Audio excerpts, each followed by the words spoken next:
Hello student, today I will discuss all the figures in the lesson nationalism in India and I will also tell their details. So let's begin the pictures details. तो figure number 1 जो कि 6 अप्रैल 1919 का है, इसमें मास precision यानी कि एक बड़ा सा जुलूस दिखाया गया है जिसमें बड़ी संख्या में लोग सड़कों में उतर के नेशनल मूवमेंट जो हो रहा है उसमें पार्टिसिपेट कर रहे हैं। मैं बताना चाहूँगा आपको 6 अप्रैल 1919 को जो मूवमेंट था जो कि जुलूस के रूप में दिखाया जा रहा है, ये रोलर सत्याग्रह के रूप में है, ठीक है ना, क्योंकि गांधी जी का ये नेशन वाइड फर्स्ट मूवमेंट था पूरे इंडिया में साउथ अफ्रीका से लौटने के बाद। तो क्योंकि रोलर एक्ट एक ऐसा एक्ट था जिसको कि इंपीरियल लेजिस्लेटिव काउंसिल ने पास किया था और जो ये एक्ट था हर प्रकार से जो भारतीय लोग थे उनकी जो पॉलिटिकल पार्टिसिपेशन था उसको रोकने की बात करता था, ख़ास तौर से गवर्नमेंट के अगेंस्ट में, ठीक है ना। तो अपना ये पहला पिक्चर हुआ। दूसरा जो फिगर है वो इंडियन वर्कर्स जो हैं वो साउथ अफ्रीका में एक मार्च में दिखाई दे रहे हैं। मार्च जो है यानी कि एक मोर्चा है जो कि वोल्करस्ट से, ठीक है ना, होता हुआ जा रहा है। वोल्करस्ट एक जगह है साउथ अफ्रीका में। इसमें महात्मा गांधी जी जो हैं इस मार्च को लीड कर रहे हैं जो कि न्यू कैसल से ट्रांसवाल तक जा रहा है। इसमें जो सत्याग्रही हैं जो कि गांधी जी के द्वारा इकट्ठे किए गए थे या गांधी जी ने उनको लीड किया था, जिसमें गांधी जी अरेस्ट भी हो जाते हैं। इसमें हज़ारों जो वर्कर्स हैं वो ये सत्याग्रह मूवमेंट इस वजह से ज्वाइन कर पा रहे हैं क्योंकि ये रंग भेद की नीति के ख़िलाफ़ में जो कि वाइट गवर्नमेंट की पॉलिसी थी साउथ अफ्रीका में, जिसको बोला जाता है रेसिज्म या अपार्थाइड पॉलिसी, जिसमें नॉन वाइट के सारे अधिकारों को छीन लिया गया था। इसमें जो आपके निग्रोस थे, जो इंडियन थे, उन सभी को एक ही आधार पे मतलब बायस किया जा रहा था और एक जो आधार था वो क्या था, कलरफुल, जो कलर के बेसिस पे जो या स्किन के बेसिस पे या रेसिस के बेसिस पे जो वहाँ पर लोगों को सताया जा रहा था, ठीक है ना। तो ये फिगर नंबर 2 है। अब फिगर नंबर 3 की बात कर लेते हैं। जनरल डायर, जिसने वहाँ पर लोगों को मजबूर कर दिया था कि वो सड़कों में घुटनों के बल चढ़ें और ब्रिटिश जो सोल्जर हैं उनके पास ही खड़े हुए हैं। ये घटना तब की है जब जनरल डायर जलियांवाला बाग में जो मैसेकियर होता है इसको पूरा कर चुका होता है, नरसंहार जो होता है। और ये नरसंहार क्यों होता है? क्योंकि वहाँ पर बड़ी संख्या में पंजाब से लोग आए हुए थे, इस वजह से कि मार्शल लॉ लगा हुआ था और मार्शल लॉ की वजह से कोई भी भीड़ वहाँ पर जुटाई नहीं जा सकती थी, लेकिन लोगों ने ज़बरदस्ती इस कानून का इग्नोर किया और वहाँ पर बड़ी संख्या में इकट्ठे हुए। और 13 अप्रैल की घटना थी, तो निश्चित तौर पर उस दिन बैसाखी का दिन था, तो बैसाखी एक फेस्टिवल के रूप में पंजाब में मनाया जाता है। तो इसी के एवज में 1919 को पंजाब में अमृतसर में जो कि कमांडर बन चुका था जनरल डायर अमृतसर का, तो इस तरीके से उसने इस घटना को अंजाम दिया। फिर नेक्स्ट जो पिक्चर है वो बाइकॉट ऑफ फॉरेन क्लॉथ की है, जिसमें कि गांधी जी का जो सेकंड मूवमेंट है, नॉन कॉपरेशन मूवमेंट है, जुलाई 1920 की ये पिक्चर है, जिसमें बड़ी संख्या में लोग जो हैं पब्लिक प्लेसेस में जो फॉरेन क्लॉथ है या मिल मेड क्लॉथ है उनका पूरी तरीके से बाइकआउट कर रहे हैं, और जो कि वेस्टर्न इकोनॉमिक और कल्चरल डोमिनेशन का सिंबल था कि भाई इन कपड़ों को हमें पहनना ही नहीं है। और पब्लिक स्क्वायर में और जगह जगह पर बड़े बड़े चरखों को मतलब एक तरीके से सिंबल के रूप में यूज़ किया जा रहा था कि वो खादी बनाएंगे और खादी से वो खादी के कपड़े भी बनाएंगे और उनको सिलेंगे भी और उनको पहनेंगे भी। तो ये जो फिगर नंबर 4 है इसमें ये समझ आया गया है। फिर अपना जो नेक्स्ट पिक्चर है वो है फिगर नंबर 5, चौरी चौरा घटना, जो कि आप सभी को पता होगा। चौरी चौरा घटना जो कि 1922 5 फरवरी को एक घटना हुई थी। गोरखपुर के छोटे से कस्बे में चौरी चौरा नामक एक जगह है, और इस जगह पर बड़ी संख्या में जो एक पीसफुल डेमोन्स्ट्रेशन हो रहा था बाज़ार में, और जल्दी ही ये वायलेंट क्लैश में बदल गया पुलिस के साथ, क्योंकि जब ये पीसफुल डेमोन्स्ट्रेशन हो रहा था तो उसी समय पर इन लोगों ने थोड़े बहुत जुलूस में जो नारे होते हैं, जो स्लोगन होते हैं, इनको बोलना शुरू किया और पुलिस की हिदायत के बाद ये लोग बहुत जल्दी ही गुस्सा में परिवर्तित हो गए और बड़ी संख्या में जो मॉब थी वो वायलेंस में टर्न हो गई और उसने 22 पुलिसमैन को थाने के साथ ही जिंदा जला दिया था। तो गांधी जी ने इस घटना के बाद नॉन कोऑपरेशन मूवमेंट को फिर से मतलब बाइकआउट, ये क्या बोलते हैं, कॉल्ड ऑफ करने का डिसीजन लिया और इस तरीके से गांधी जी ने अपना नॉन कोऑपरेशन मूवमेंट इस घटना के साथ ख़त्म कर दिया था। ठीक है ना, जिससे कि वजह से बहुत सारे जो नेता थे कांग्रेस के और भारत में, वो गांधी जी से थोड़े नाखुश हुए थे, क्योंकि गांधी जी का ये जो मेथड था आंदोलन को स्टार्ट करना और उसको अब किसी ना किसी बेसिस पे ख़त्म कर देना, तो लोगों को इससे बहुत ज़्यादा नाराज़गी हुई। कुछ लोगों ने राजनीतिक तरीका निकाला सत्य आज़ादी प्राप्त करने का, कुछ लोगों ने, ठीक ना, मूवमेंट करने का तरीका निकाला। बहुत सारे ऐसे तरीके थे जिसमें लोगों ने काम किया, क्योंकि गांधी जी से बहुत सारे लोग खुश नहीं थे उस समय पर। फिर इसके बाद देखिए नेक्स्ट पिक्चर है जो मीटिंग हो रही है कांग्रेस की इलाहाबाद में 1931 में, जिसमें बड़े बड़े जो नेता हैं भारत के, है ना, वो गांधी जी के साथ बैठे हुए हैं, जैसे कि सरदार वल्लभ भाई पटेल, है ना, बिल्कुल वो एक्सट्रीम लेफ्ट में बैठे हुए हैं, आप देख सकते हैं अच्छी तरीके से। और इसके बाद जवाहरलाल नेहरू जो हैं एक्सट्रीम राइट में बैठे हुए हैं, ठीक है, और सुभाष चंद्र बोस जो हैं वो 5th नंबर से राइट से बैठे हुए हैं। और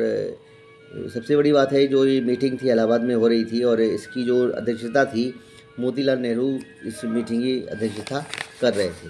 ये सबसे मतलब डिफरेंट बात है जो कि जमीन नहीं समझाई गई है। फिर दांडी मार्च है फिगर नंबर 7 में, जिसमें कि बड़ी संख्या में गांधी जी के द्वारा जब 3rd मूवमेंट स्टार्ट होता है सिविल डिसओबीडियंस मूवमेंट, जिसमें कि बड़ी संख्या में लोग गांधी जी के साथ एक लंबा सा जो मार्च होता है साबरमती से दांडी तक का, जो कि 310-320 किलोमीटर का होता है, तो 40 माइल्स का ये जो मार्च है, ये इसमें 78 फॉलोअर थे जो गांधी जी के ट्रस्टेड वॉलंटियर थे, जो कि लंबी सी यात्रा करते हैं 24 दिनों की। और इसमें बहुत जो प्रसिद्ध लोग थे महात्मा गांधी जी के साथ, वो भी इसमें चल रहे होते हैं, ठीक है ना। फिगर नंबर 8 जो है police cracked down on the satyagrahi 1930। जब सिविल डिसओबीडियंस मूवमेंट स्टार्ट हो रहा था तो उस समय पर भारतीय जो थे वो अपने तरीके से इस मूवमेंट को कर रहे थे, क्योंकि भारतीयों को इसमें ये बोला गया था कि ना केवल आपको इसमें नॉन कोऑपरेट करना है, बल्कि पोलाइटली डिसोबे करना है गवर्नमेंट के बनाए गए रूल्स को, लॉज को। तो इस वजह से सत्याग्रही जो थे कहीं कहीं पर वायलेंट हो रहे थे, तो वहाँ पर पुलिस के साथ उनकी थोड़ी बहुत क्रैक्ड डाउन हुई, यानी कि झड़पें चल रही थी। फिर जो नेक्स्ट पिक्चर है फिगर नंबर 9, इसमें आप देख पाएंगे कि जो बड़ी संख्या में जो वीमेन हैं वो सड़कों में उतर आई हैं और नेशनल मूवमेंट जो हो रहा था सिविल डिसोबीडियंस मूवमेंट के रूप में, इसमें बहुत सारी वुमेंस पहली बार अपने घरों से बाहर निकल के आई थी और पब्लिक क्षेत्र जो प्लेसेस थे उसमें वो बड़ी संख्या में इनकी उपस्थिति देखी जाती थी। जो सत्याग्रही थी इनके बीच में आप देख सकते हैं कि पुरानी जो ओल्ड वीमेन हैं अपने बच्चों के साथ हैं, है ना, बहुत सारी वीमेंस हैं जो हथियारों के साथ हैं, आप देख सकते हैं, ठीक है। तो आप देख सकते हैं कि किस तरीके से जो वीमेंस हैं वो पार्टिसिपेट कर रही हैं, जबकि कांग्रेस की नहीं यहाँ पर जो पॉलिसी थी वीमेंस को लेकर बहुत ज़्यादा उत्साहवर्धक नहीं थी और गांधी जी भी वीमेन के रोल को लेकर इतने ज़्यादा पॉजिटिव नहीं थे, क्योंकि गांधी जी और कांग्रेस अगर देखा जाए दोनों मिलके यहाँ पर वीमेन के सिंबॉलिक प्रेजेंटेशन को ही मान्यता दे पा रहे थे। फिर फिगर नंबर 10 है जो वो महात्मा गांधी जी जो हैं गांधी जी जवाहरलाल नेहरू के साथ और मौलाना आज़ाद के साथ सेवाग्राम जो आश्रम है वर्धा में गुजरात में 1935 में वो लोग वार्तालाप कर रहे हैं कि किस तरीके से अब जो सिविल डिसओबीडियंस मूवमेंट ख़त्म हो चुका है 1934 को, अब आगे की रणनीति क्या होनी चाहिए, तीनों मिलके जो फ्यूचर प्लान है आज़ादी का, है ना, वो यहाँ पर ड्राफ्ट करते हुए देखे जा रहे हैं। फिर फिगर नंबर 11 जो है बाल गंगाधर तिलक है, जो कि अर्ली 20th सेंचुरी की एक प्रिंट है, इसमें दिखाए जा रहे हैं इसमें दिखाया जा रहा है कि जो तिलक हैं वो मतलब किस तरीके से उनके चारों तरफ जो सिंबल्स हैं यूनिटी के वो दर्शाए जा रहे हैं, है ना। भले वो भारत माता के रूप में हो, भले वो किसी मतलब मस्जिद के रूप में हो, भले वो टेंपल के रूप में हो, भले वो किसी गुरुद्वारा के रूप में हो, ठीक है ना। तो सारी चीज़ें जो हैं इनके चारों तरफ दिखाई जा रही हैं, जो कि एक प्रकार का प्रतीक है कि जो बाल गंगाधर तिलक हैं वो एक तरीके से भारत की जो एकता और उसकी अनेकता को बहुत ज़्यादा आगे प्रमोट करने वाले एक व्यक्ति थे, नेता थे। तो यहाँ पर सेक्रेड इंस्टीट्यूशंस हैं, पवित्र जो यहाँ पर बिल्डिंग्स हैं, जैसे कि टेंपल्स हैं, मस्क हैं, गुरुद्वारे हैं, उनको दिखाया जा रहा है, जो विभिन्न धर्मों के आस्थाओं के प्रतीक हैं, ठीक है ना। तो आप देख सकते हैं कि किस तरीके से बाल गंगाधर तिलक जो थे वो यंग यूथ लोगों के बीच में काफ़ी ज़्यादा पॉपुलर हो रहे थे जब उन्होंने गणेश उत्सव जैसे प्रोग्रामों को स्टार्ट किया था, जिसमें कि बड़ी संख्या में जो यूथ थे उनकी प्रेजेंटेशन देखी जा रही थी। फिर नेक्स्ट पिक्चर जो है फिगर नंबर 12, जिसमें भारत माता के चित्र को दिखाया जा रहा है कि आप देख पाएंगे कि किस तरीके से भारत माता का जो चित्र है यहाँ पर कुछ चीज़ें सिखाता हुआ, ये शिक्षा देता हुआ लग रहा है, ठीक है ना। और साथ ही इसमें फूड और क्लॉथ वो भी जिस प्रकार से मतलब जो भारतीय जो स्वतंत्रता की जो इस तरह की सिंबल थी उसके रूप में इनको दिखाया जा रहा है। माला जो है इनके एक हाथ में है, जो कि इस प्रकार से जोर दे रही है कि वो कितनी ज़्यादा मतलब साध्वी और मतलब साफ पाक और प्रवृत्ति की हैं, है ना। भारतीयता की झलक पूरी तरीके से दिखाई दे रही है। और अविनाश टैगोर के द्वारा जो बनाया गया ये चित्र था, जो कि राजा रवि वर्मा, जो कि लियोनार्डो विंसी के नाम से भी जाने जाते हैं, और जो उनकी कृति है रवि वर्मा की, वो बनी ठनी के नाम से बड़ी ज़्यादा फेमस हुई है। यहाँ पर अविनाश टैगोर का जिक्र किया गया है, जिन्होंने कोशिश की है कि एक ऐसी पेंटिंग डेवलप करें जिसमें कि वो एक वास्तव में एक सच्ची भारतीय जो इमेज है उसके रूप में भारत माता को दिखाया जाए। फिगर नंबर 13 जो है वो जवाहरलाल नेहरू की एक प्रिंट है, जिसमें नेहरू जी के साथ भारत माता की इमेज उनके हाथ में है, जो कि उनके हृदय के पास है। इस जो चित्र है इसका मतलब ये है कि गांधी जी जो नेहरू जी थे वो किस तरीके से भारत माता को मतलब अपने पास हुआ पाते थे। और इसमें ये जो पिक्चर है बहुत ज़्यादा पॉपुलर भी हुआ था, और नेशनलिस्ट लीडर यहाँ पर इस प्रकार की भारत माता के चित्रों को मतलब इस प्रकार के तरीके से इमोशंस तरीके से मतलब किस तरीके से अपने क्लोजनेस के द्वारा दिखा पा रहे हैं, ये इस पिक्चरों में दिखाया जाता था। फिर देखिए नेक्स्ट जो पिक्चर है भारत माता का है, फिगर नंबर 14। इसमें भारत माता को एक चित्र के रूप में दिखाया जा रहा है, जिसमें कि शेर और जो हाथी हैं, जो कि दो चीज़ों के को सिंबल कर रहे हैं यहाँ पर। जैसे कि एक तो पावर को, एक अथॉरिटी को। पावर को कौन कर रहा है? हाथी। अथॉरिटी को कौन कर रहा है? शेर, लायन, ठीक है ना। तो इस तरीके से ये जो पिक्चर हैं अपने इस लेसन में आपको शायद समझ में आ गए होंगे कि इनका क्या महत्व है और इनको क्या इनका मैसेज है बुक में, इस लेसन में शायद आपको समझ में आ गया होगा। होप आप इस प्रकार के वीडियो को ज़्यादा पसंद करेंगे तो बेटर होगा आपके लिए, ठीक है ना,